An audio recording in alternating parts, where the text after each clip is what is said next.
வணக்கங்க. இன்றைக்கி பதிவில் நம்ம முக்கியமாக பார்க்க போகிறது என்ன அப்படின்னா, தோட்டத்தை பார்த்துக்கிறாங்கள்ல தோட்டக்காரங்க, அவங்கள நம்ம எப்படி மேலாண்மை பண்ணலாம் அப்படின்னு. என்னை பொறுத்தவரை நான் பல மாவட்டங்களில் இருக்க பல தோட்டங்களுக்கு போனப்போ, தோட்டத்தை விட்டுட்டு போகிற அளவுக்கு வருத்தப்படுறதில் பெரும்பங்கு வகிக்கிறது அந்த தோட்டக்காரங்க தான்.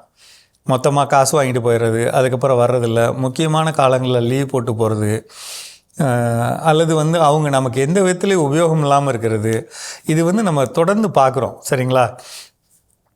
இதை நம்ம எப்படி மேலாண்மை பண்ணணும் அப்படின்னு சொன்னால், எந்த காலத்தில் அவங்களுக்கு விடுமுறை கொடுக்கணும், முடிஞ்ச வரலும். அவங்க திடீர்னு ஏதாவது அவங்க இறந்துட்டாங்க இவங்க இறந்துட்டாங்கன்னு சொல்லிட்டு போவாங்க. இருந்தாலும் முடிந்த வரை நமக்கு இருக்கக்கூடிய முக்கியமான நாட்கள், தண்ணீர் கொடுக்க வேண்டிய நாட்கள், பூ எடுக்க வேண்டிய நாட்கள், மரத்தை பாதுகாக்கக்கூடிய நாட்கள், அல்லது மோட்டாரோ அல்லது பிற விஷயத்தை பராமரிக்கிற நாட்கள், இதிலெல்லாம் லீவ் கொடுக்குறத கொஞ்சம் தவிர்க்கலாம். அவங்களோட அளவுக்கு அதிகமான காசுகள் கொடுத்து பழக்கக்கூடாதுங்க. நம்ம பழக்கக்கூடாது. நிறைய இடத்துல அந்த ஒரு காரியம் கேட்குறாங்க, கொடுக்குறேன் அப்படின்னா அவங்க திருப்பி கேட்க தான் செய்வாங்க. நிறைய வெற்றிகரமான ஆட்கள்லாம் என்ன பண்ணியிருக்காங்க அப்படின்னா, மிக குறைந்த பணத்தை கொடுப்பாங்க அல்லது கொடுக்க மாட்டாங்க. ஃபஸ்ட்டு கொடுக்க மாட்டாங்க. நான் கொடுக்க மாட்டேன் அப்படிங்கிற ஒரு ஒரு நிலையை எடுத்துருவாங்க. அப்போ அவங்களுக்கே தெரியும் இவர்கிட்ட கேட்டால் கிடைக்காது. அதுக்காக நம்ம கொடுத்து என்ன ஆகிடும்னா, நம்மளோட கண்ணை குத்துற மாதிரி ஆகிடுதுங்க. தமிழ்நாட்டில் இருக்கக்கூடிய பெரும்பாலான விவசாய நிலங்கள் சும்மா இருக்கிறதுக்கு காரணம் இந்த மாதிரியான பணியாளர் மேலாண்மை இல்லாதது.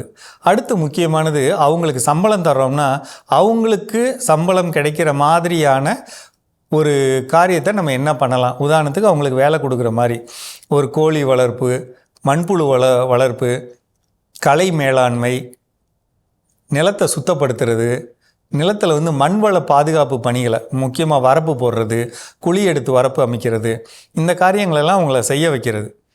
இதையும் சேர்த்து செய்யணுங்கிறத நம்மளுடைய முன்னாடி பேசுகிறப்பையே பேசி செய்கிறது. நம்ம உடனே என்ன சொல்லுவோம்னா, நம்மளை இது பண்ணுவோம். அதெல்லாம் யாருங்க செய்கிறா, நம்மலாம் சொன்னால் செய்ய மாட்டாங்க. நீங்கள் சொல்லவே இல்லை, சொல்கிற விதமாக சொல்லலை. இதுதான் இன்றைக்கி நம்ம நடக்கிற ஒரு முக்கியம். அவங்களுக்கு தன்னோட சொத்துங்கிறத, அவங்க சொத்து மாதிரி அப்படிங்கிறத அவங்களுக்கு புரிய வைக்கணும். அவன் தோட்டக்காரன் அப்படின்னு சொல்லி வச்சுட்டாங்கன்னா, தோட்டக்காரங்களாக இருக்கிறதுக்கான வழிமுறைகளை சொல்லித்தரணும். இன்றைக்கி இது ரொம்ப ஒரு முக்கியமான ஒரு விஷயங்க. அவங்களுக்கான தொழில்கள் நம்ம சொல்லிக் கொடுக்கப்படலை. அவங்களுக்கான தினசரி வேலைகள் என்னென்ன செய்யணும், அதன் மூலமாக அவங்களுக்கு என்ன விதமான வருமானங்கள் எடுக்கலாம், அதில் அவங்களுடைய சம்பளத்தை நம்ம எப்படி நிறைவேறுது, இதெல்லாம் நம்ம பார்க்க வேண்டிய முக்கியமான விஷயங்க. அதே மாதிரி ஒரு சில நேரங்களில் கண்டிப்பு, முக்கியமாக அவங்க வேலை செய்யக்கூடிய நாட்கள், நேரங்கள், அதில் விட்டுட்டு போயிடாமையும், இருக்கக்கூடிய நாட்களில் முழுமையாக வேலை செய்கிறதையும் உறுதிப்படுத்த வேண்டியது நம்மளுடைய கடமைங்க. நிறைய டைமில் நம்ம என்ன பண்ணுறோம் அப்படின்னா, அவங்க அப்படி தாங்க அப்படின்னு அலட்சியமாக எடுத்துக்கிறோம். அப்படி பண்ணக்கூடாது. இன்னொன்றுமே நான் சொல்கிறேன், உங்களுக்கு ஒரு வேலைக்கு ஆள் கிடைக்கல அப்படின்னா, பல்வேறு இடங்களில் சொல்லி நம்ம ஆட்களை எடுக்கலாம். பட் எடுத்தோம்னா முன்னாடியே சொல்லிடணுங்க, இதெல்லாம் உன்னுடைய வேலை. ஒன்றும் சொல்லாமல் அதுக்கப்புறம் வேலை சொல்லும்போது அவங்க கூடுதல் பணம் கேட்குறாங்க. முன்கூட்டியே நிறைய வேலைகள் சொல்லி கூட்டிகிட்டு வந்துடணும். சொல்லாமல் கூட போயிடலாம். ஆனால் நம்ம அடுத்து வேலை சொல்லாமல் கூட இருந்துக்கலாம். ஆனால் முதவே நம்ம கூப்பிடும்போது சொல்லி கூட்டிகிட்டு வரணும், இந்த வேலையெல்லாம் செய்யணும்.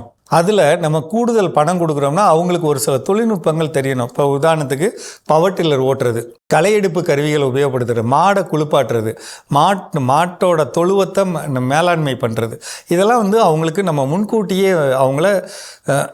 அவங்களுக்கான பயிற்சிகளை நம்ம கொடுக்கலாம்.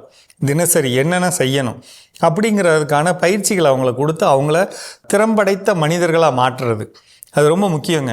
அதே மாதிரி மரத்தை கவாத்து பண்ணுறது, மரத்தில் இருக்கக்கூடிய தேவையற்ற மட்டைகளை எப்படி மேலாண்மை பண்ணுறது, மூடாக்கு எப்படி போடுறது, இந்த மாதிரி சின்ன விஷயங்களாக சொல்லி கொடுக்க வேண்டியது நம்மளுடைய முக்கியமான கடமைங்க.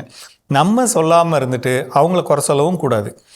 ஏன்னா நான் ஏன் இந்த தலைப்பை நான் சொல்கிறேன்னா, இன்றைக்கி பெரும்பாலான தோட்டங்கள் சும்மா இருக்கிறது காரணமே இந்த 2 பேருக்கு இடையிலான பிரச்சனைகள். இதை நம்ம யோசித்து சரி பண்ணிக்கணுங்க. சரிங்களா?